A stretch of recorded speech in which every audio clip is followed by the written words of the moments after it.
big trees that are waving their branches like we sang about the trees of the field. See them free and unencumbered in every way as we bless them together. Child of light, we love you and bless you. We see the Spirit of God within you, guiding, protecting, and prospering you always, always, always. And if you're not a regular here on Sundays, you may wonder what my yellow submarine is doing up here. This was a prop from a former play.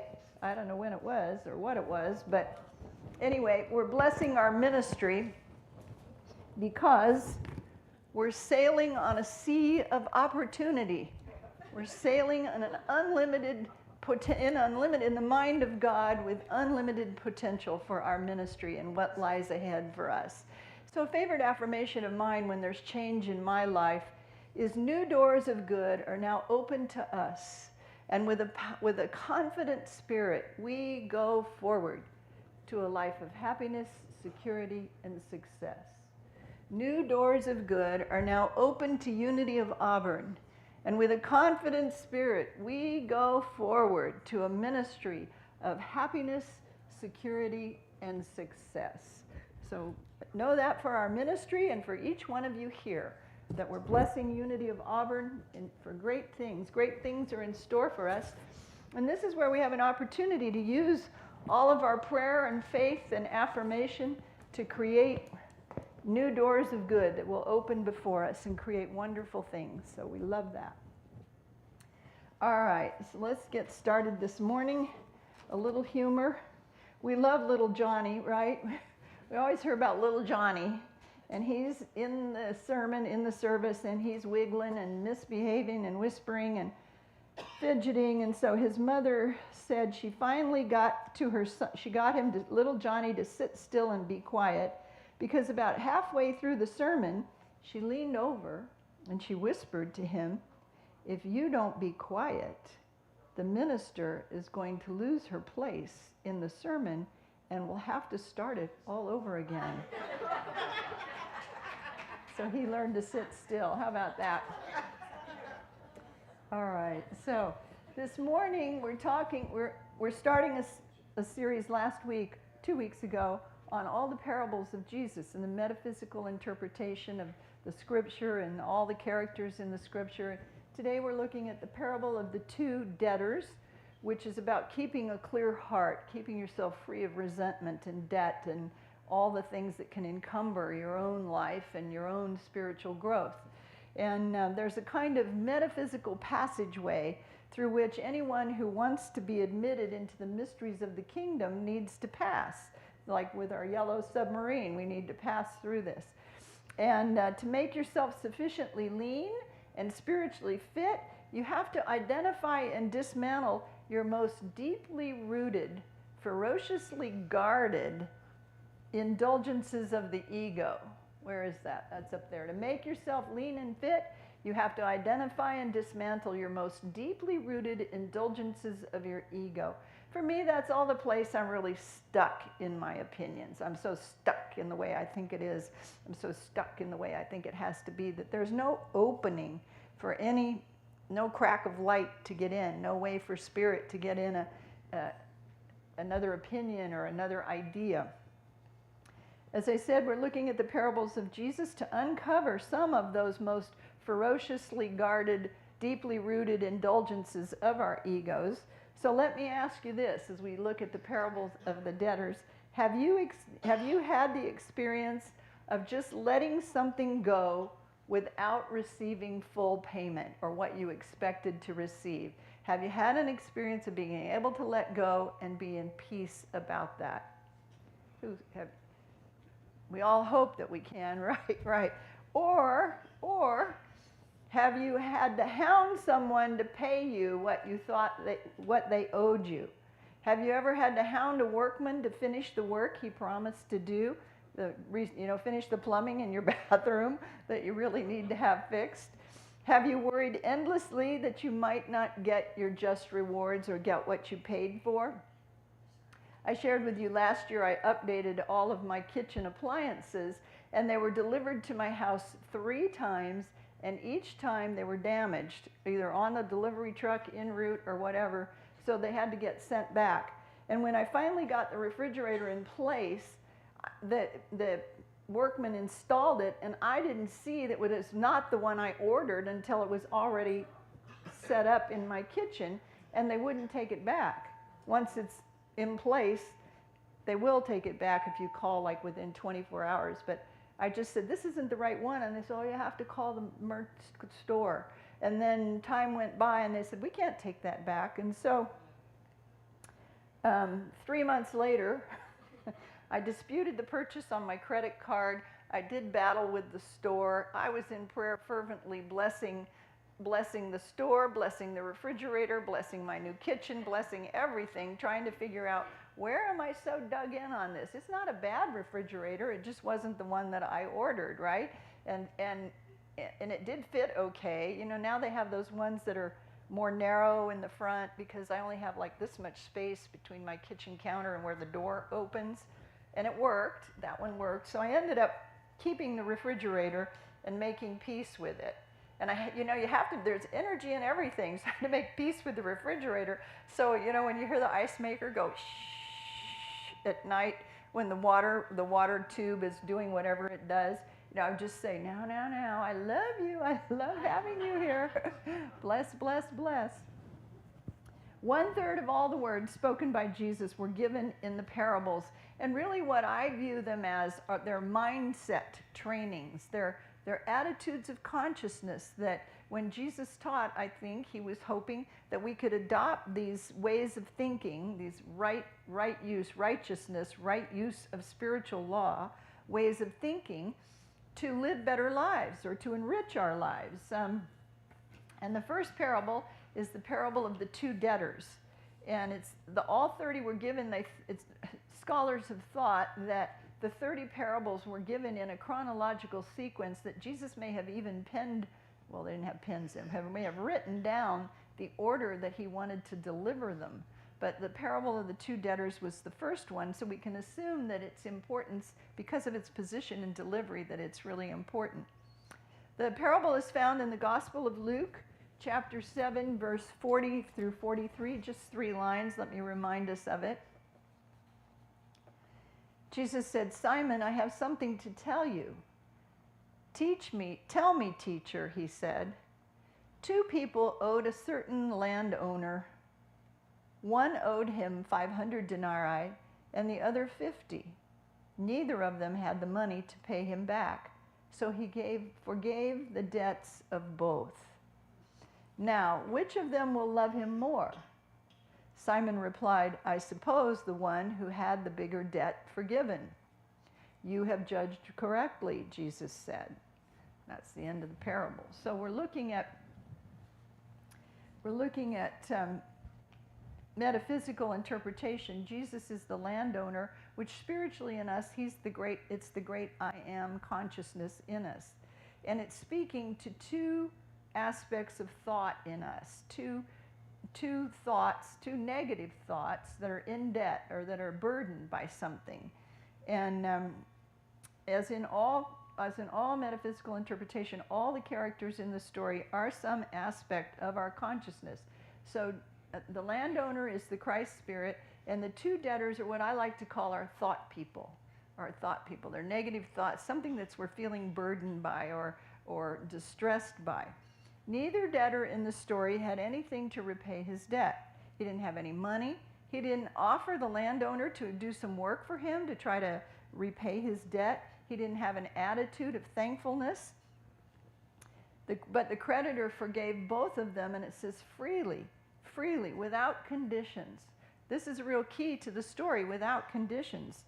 Have you let go of something or forgiven something and said something like, I'll let this go for the time being, right? Or I'll extend the due date. The landowner could have said, I'll extend the due date. Or I'll forgive. Here's one we hear that happens, I think, in relationships. I'll forgive you, but every time we have an argument, I'm going to throw it up to you. Raise your hand if that's happened before, right? Throw it up to you for the rest of my days. Well, he set the debtors free. More importantly, he set himself free from carrying the burden of that antagonistic thought. There's a little saying that I've come to love, and it's, remember years ago when they said, don't sweat the small stuff? You remember that? Don't sweat the small stuff. Then they added on, it's all small stuff, right? And then the new line is, but blessed is the one who can let the small stuff pass without comment. Without comment. Can you get caught up in something and maybe step aside from it, walk out of the room, and not ruminate with it in your head over and over? Can you let it pass without comment? One indulgence many people hold on to is resentment. We replay the injustice over and over in our minds, but keeping a clear heart and keeping a clear mind is a rite of passage into the kingdom, into universal Christ consciousness.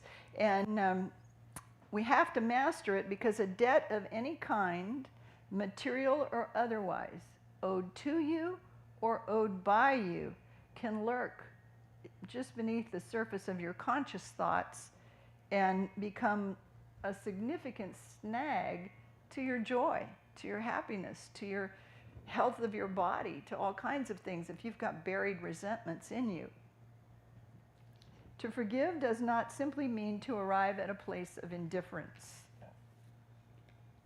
But until you rid yourself of resentments that are often attached to a perceived injustice or real injustice, rid yourself of resentments that are often wired into the deepest parts of you, something that happened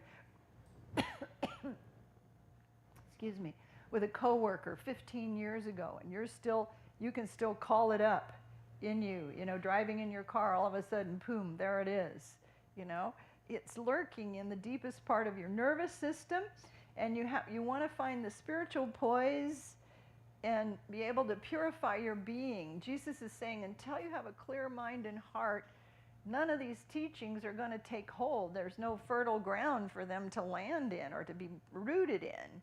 So we want to work with a clear mind and a clear heart. And as I said earlier, believe me, I hugged my refrigerator, I really did. So Jesus is also saying, before we begin any use of spiritual law, we first have to clear any debt or debris in the minefield of our brains, in our thoughts. We have to clear that minefield and make peace with our brothers and our sisters.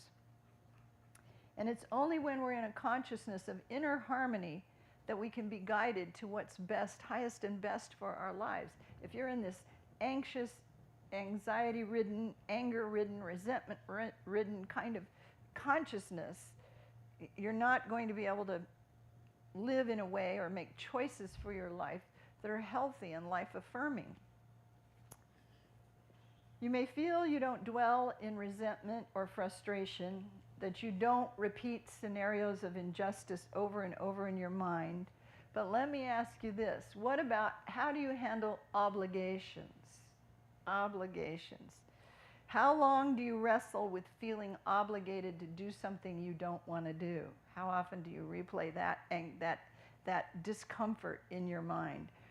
Do you miss out on fun and friendship because you don't want to go and do certain things because you don't want to feel obligated? Right? I don't want to go, I don't want to show up for the book club because then I'm obligated to go every week, or I'm obligated to read the book, How often do you do, let's see, do you miss out on fun or friendship? Do you hold yourself hostage in debt to things you should do? Like, I've got to have them over for dinner, or I've just got to get over there and stop by for a visit. And you don't do it, but you're holding yourself in constant thought about how you're not doing what you should be doing, and you're repeating that in your mind. Do you hound others to own up to their responsibilities? Do you besiege family members to carry out their fair share of the load?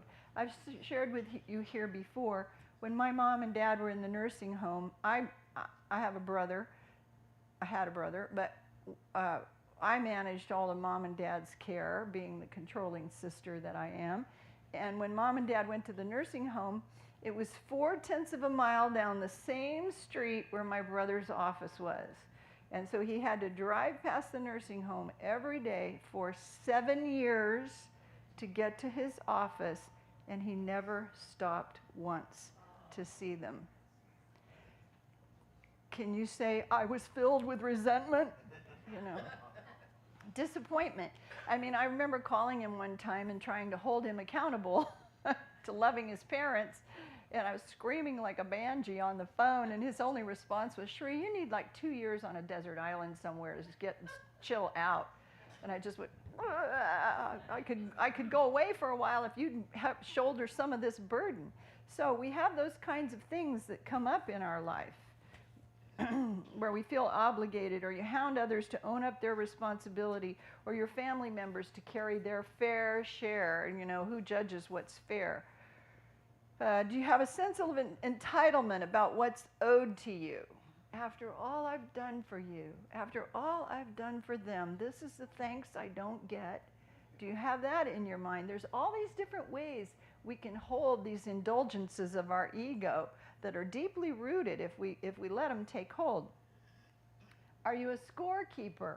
In some relationships, one person can be the scorekeeper.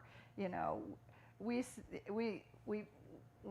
know, I remember, or you go to lunch with friends and you've paid the past 3 times and they never offer to compliment you and pay your lunch, and so you just kind of keep that in your mind. I'm not going to go to lunch with, I enjoy their company, but I always seem to be paying their way, and mine too. So are you a scorekeeper? Do you keep a mental scorecard and require full payment or repayment or personal satisfaction of all accounts, or personal satisfaction from all past mistakes before you close the account? Right? Go to lunch 3 times with your closest friends. You pick up the tab each time. 4th time you go and you're sitting there stewing in your what if they're not, I wonder if they're going to pay their own tab. And it's just not healthy for your body. So do you require them to pay up or pay your lunch, or do you just pay your own and leave? You know, you're caught in this cycle of thought that's not healthy. We say pay up. God says cease. Cease. Cease holding yourself hostage in a cycle of toxic thought. Stop replaying the negative movies. Cease holding resentment in your mind and in your heart. Cease holding yourself hostage to thoughts of injustice. Yeah, there they are. I love this cat. He's not stressed out about anything. We say pay up, God says cease. Don't hold yourself hostage in those toxic thoughts. Do whatever you have to do to get rid of them. I'm thinking about when Jesus was tempted, when he went up to the mountaintop and the devil's tempting him with those 3 temptations. I think that's where the line is in Scripture when he says, "Get thee behind me, Satan. Get thee behind me, Satan." Satan in unity, adversarial thought, negative thought, get thee behind me. I can't let any form of lack or injustice or inharmony or resentment touch my consciousness. Jesus is saying, keep that consciousness pure and whole and holy within you. It's not ours to balance the universe or to extract suffering for wrongdoing. That's not our role in life. I told the story before of Harold Perry. We called him HP. He was a man in one of my ministries, and when I first arrived in this ministry, he'd been running the bookstore for, I think, 27 years. Remember when we had bookstores in Unity churches? And he did it all. He was wonderful. He was like, I think he was never a librarian, but he wanted to be, and he kept all the photographs and photo albums. He just was it was a dream. It was a diamond bookstore of things. And he was the first person that made an appointment to come in and sit across from my desk and meet with me. And he came in and he said, I want to retire from the bookstore, and I want you to have your first priority about finding my replacement. He said, I'll stay until you find someone. I'll cross-train someone into the job, but I want to retire. I want to retire. And so he did. We did find someone to replace him eventually, and he continued to volunteer. Well, he was kind of nicknamed dumpster diver because he would go out to the dumpster behind Office Depot and fish out filing cabinets, bookcases, and desks. They finally put a restraining order on him keep him out of the dumpster. Anyway, he was always bringing something to the ministry that he'd fished out of a dumpster somewhere. He continued to serve the ministry in a lot of ways for many years. And when HP died, I was on vacation. But it was a staycation. I was at home, and my niece Ashley, who you all know I talk about incessantly, I get to see her maybe 3 times a year. She'd flown in for a long weekend from New York City, and so we had like 36 hours together, and the family called and wanted me to lead Harold's service. And the service was an hour out of town, so it was an hour to drive up and meet with the family. It was time to write the eulogy, an hour to drive to where the location was, an hour to drive back. My 36 hours with Ashley was shrinking, shrinking, shrinking. And I just thought, you know, if I was out of town on vacation, I wouldn't have to do this. And I could invite another minister to lead his service. But 27 years with the ministry, I mean, I was really, really wrestling, really torn. Well, I decided to do the service, of course, and it was a good decision because turned out Ashley got a text from a girlfriend she went to college with who was also visiting in town, and I dropped Ashley off at this really nice restaurant. She had a 4-hour lunch with her closest best friend that happened to be in town the same day, and I went on and did the service and then came back and picked her up. But I was torn with the opposition in my heart, you know, that I was in town and I want time with Ashley. I had a sense of entitlement that rose up in me, and I felt it was within my right to ask someone else to do the service. And he had a lot of people that loved him in the church. Other people would have done it. But I asked myself, who was I obligated to? Myself? My own vacation time, my own time for rest and renewal, my family, or to Harold for 20 years of serving the ministry and all the people there. His family didn't know me. They never attended the church. He was the only one. So I was going to go lead a service among strangers, helping them honor and love their family member. But I had to set myself free. And one of the things we learn about getting out of resentment is you have to, I love this line, reach out in largeness of heart so big that you ignore all the little I, me, and mine. The guardian of your gate of your heart will never ask, what's in it for me, but what's in it from me. I think of a slide for that. The guardian of your gate, it should be up here.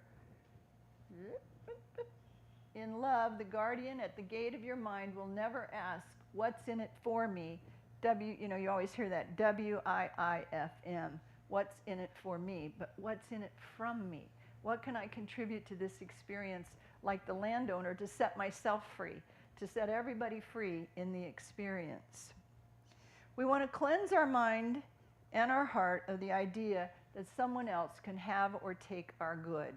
Harold Perry was crossed over to the other side. He couldn't take my vacation time away from me. You know, it's the silliest thing. We have to free ourselves from that adversarial thought. In Romans chapter 12, verse 18, I love that scripture. It says, if possible, so far as it depends on you, live peaceably with all. I have that one as a slide too. So, it's coming up, there it is. Romans 12:18. If possible, so far as it depends on you, live peaceably with all. That means you get the hair on the back of your neck is standing up in frustration and anger. You have to just find a mind training, Jesus is saying. Find a mindset of love, active expression of love. Whether it's loving yourself, loving the other person, loving the experience, let that be your answer. I have a question in my service message today. How can we use the power of love to rid ourselves of resentment? Well, remember, don't sweat the small stuff. It's all small stuff. Blessed is the one who can let the small stuff pass. How? Without comment. Without comment. And so you do that by practicing non-resistance. And that's not passive. That's an active attitude of living from love. It's an active expression of love. And we demonstrate non-resistance best, I think, by denying all the resentment in the 1,000 little perceived hurts that we think are going on in our lives, right? You get cut off in traffic, or I don't know what all happens, but we demonstrate non-resistance by denying the 1,000 little perceived hurts that we hold on to. When you pour divine love out on all that negative thinking, and you let that life current dissolve it, that love current just dissolve it until you don't think about it anymore. Lately I've been driving in my car and I kind of have this process of forgiveness where something comes up into my mind that happened, 18 years ago, 12 years ago, 3 months ago, and I always have a little feather duster and I just dust that memory away so that it no longer can be in me, or I just bless it, I ask forgiveness, I set myself free, I set the experience free with my little feather duster, kind of put it in front of my forehead and just dust it away, and never to return again. And when I do that, I can't remember the things that I've given up and forgiven because they're out of my thought process now. So we demonstrate, here we are. When we pour divine love out on our critical, demanding, resentful thoughts, we will not be bothered by them anymore. If there's something disagreeable in your thought, you want to cease to think about it as best you can. For me, that's on the golf course. I usually paint imaginary, whatever's disturbing me, I paint it in a little portrait on my golf ball, and then I whack it. I just whack it down, whack it right out of my life. Sometimes it's one of your faces. On the golf ball, I would just, woo, out it goes. And it makes me feel so good. I'm outside and I'm breathing fresh air and I'm in the sunshine and all of that. And it's a wonderful way to release, some people beat a pillow or whatever, but if there's something disagreeable in your thought, cease to think about it. A good affirmation is, divine love, manifest thyself in me. Open your heart to just a full infusion of love, and let that be, breathe it in and share it out, exhale it out. You can't this is another thing I learned, when you have something going on and it involves another person that you're feeling animosity toward or resentment toward. I have this on a slide too. You cannot let someone else's closed heart tempt you to close your own, right? Somebody's disgusted with you or mad about you or critical of you. You cannot let their consciousness, whatever they're projecting or living in, tempt you to close your own heart. You have to keep that heart open. Keep that heart open. We all know this. You don't act based on how others are or how they treat you or what they say or what they do. You act based on who you are, who the truth of God is in you, who the Spirit of God is in you. And a good question to ask when you get stuck in something or at cross purposes with someone, or cross thoughts or cross anxiousness with someone, and you're seeking reconciliation and you want to flow love from your heart, the thing I ask myself is, what would it hurt and how might it help if I just gave this up, if I just let this go? Well, they wouldn't pay me what they owe me. Well, my brother would never show up at my parents' nursing home, which, by the way, I was out of town when Mom died. He had to show up to clean out her stuff and pick her. Spirit of God just arranged a perfect closure for him because controlling sister was out of the country, and so he had to show up to gather up their things and be finished with them, go to the mortuary and do all that stuff. So what would it hurt and how might it help if I let this go, if I gave this up? If all those mistakes, all those regrets from 5 minutes ago, 10 years ago, 20 years ago, what would it hurt and how might it help if I just let it go? So I got my feather duster out and just used it on my heart, used it on my mind, used it on circumstances, used it on people. What would it hurt and how might it help? Could I live more freely? I think Jesus is giving us this parable because he said, in order to understand the mysteries of the kingdom, your heart has to be clear, like a little child's innocence. You have to live in that innocence. So Charles Fillmore said, I think this slide, when you live from the Christ consciousness, Divine love produces a love current in you which will break up and dissolve all opposing thoughts of resentment. This love current sets an equalizing, harmonizing force that in most of us is dammed up by perceived injustices and perceived obligations and perceived debts that are owed to us. But when love harmonizes your consciousness, you find that your life is put in order, and that where there once seemed to be opposition, fear, there is now cooperation and trust.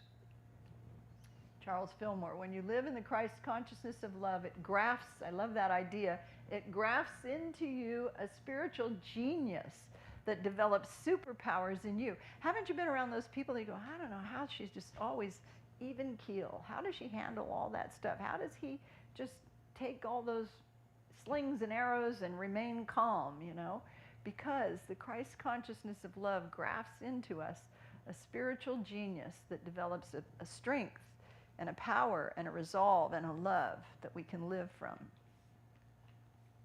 So, as you gradually resolve the opposition within you, you arrive at the summit of your spirit, where your intellect is sharp and your heart is filled with power and love and energy. And all those little 1,000 things are dissolved away, and you become a strong, disciplined instrument of spirit.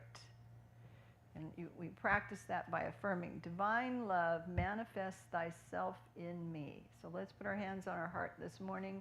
And if there's some little resentment that's been in you or trailing behind you or that triggers you, you know, the one that every time I have that argument, you bring that one back up. Let's just affirm right now, divine love manifests thyself in me. Together, divine love manifests thyself in me. And then let it flow out from me to everything and everyone around me. And so it is. All right. Let's take that into a time of prayer.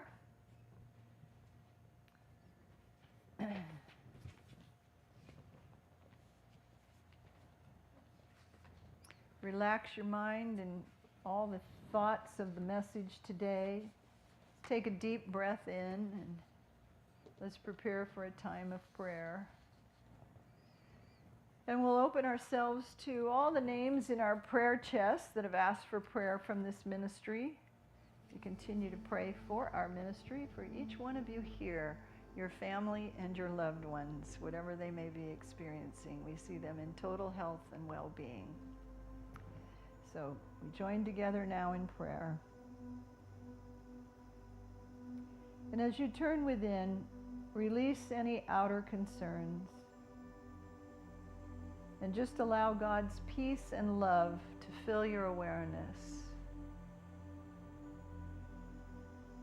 Get a visualization of what that looks like for you, God's peace and love filling you.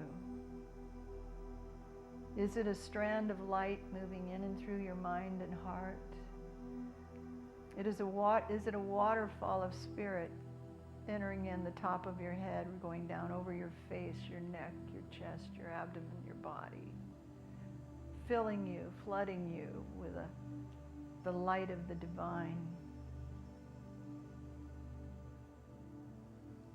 Is it finding yourself out in a quiet place in nature where you take a deep breath in, like we sang for the trees in the field shall clap their hands?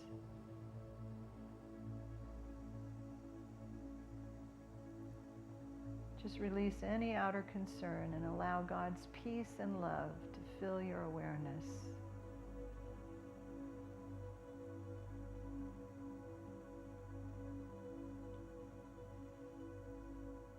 And as you breathe in, let become aware of God as a living, loving presence within you.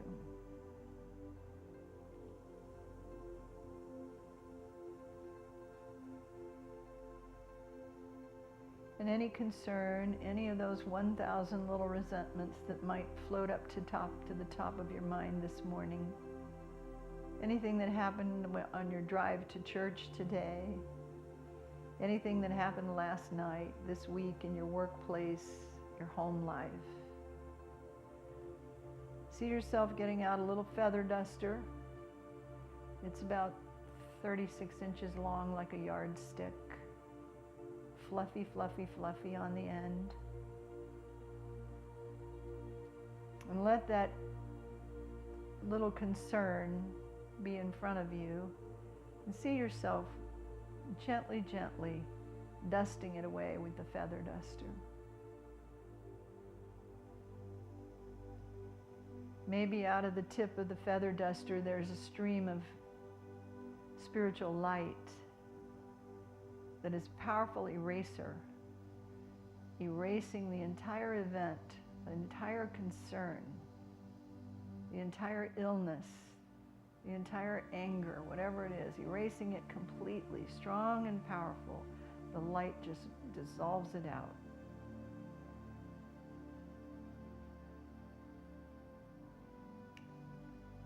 And you step back from that erasure. Take a deep breath in and feel free, feel lighter.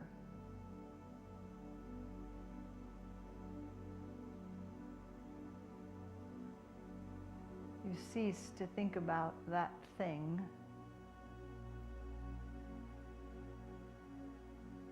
And you're free with the freedom of spirit.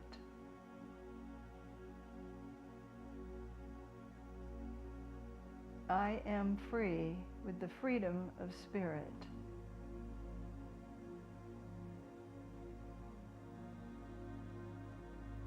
See yourself standing free from any concern. Not because you've stepped away from it, but because the light of spirit has dissolved it completely.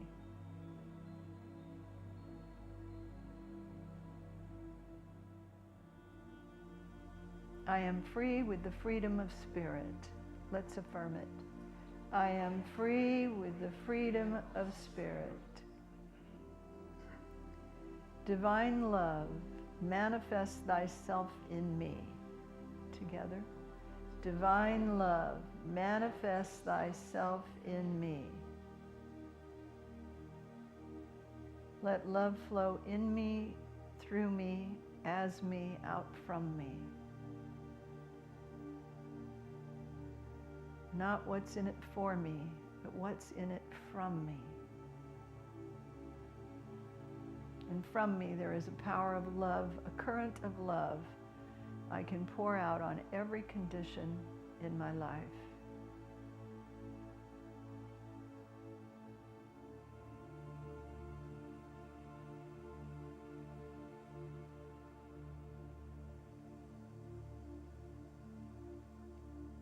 And when those little things are dissolved, there's joy in our hearts.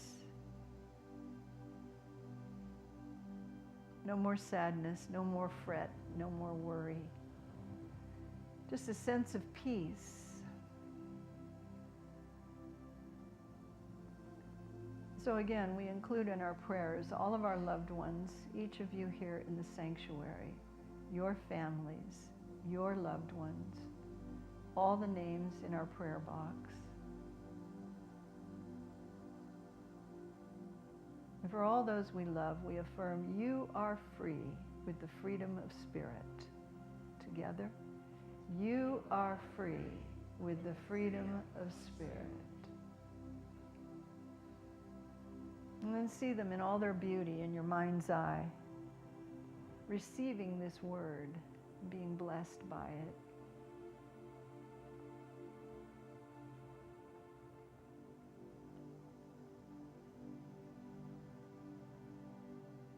And as we let our thoughts come to a close, we give thanks.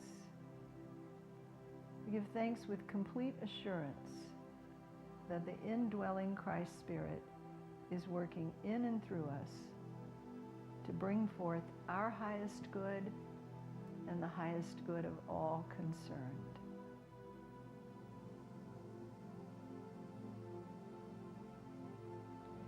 Before they call, I will answer. While they are yet speaking, I will hear.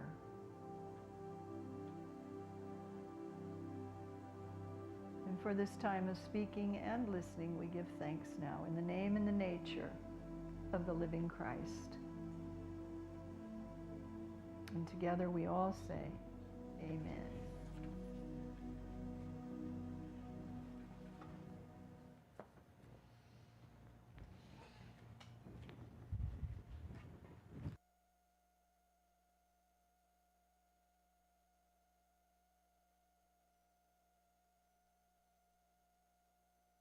Here in front of you for the entire service. This is a rare occasion.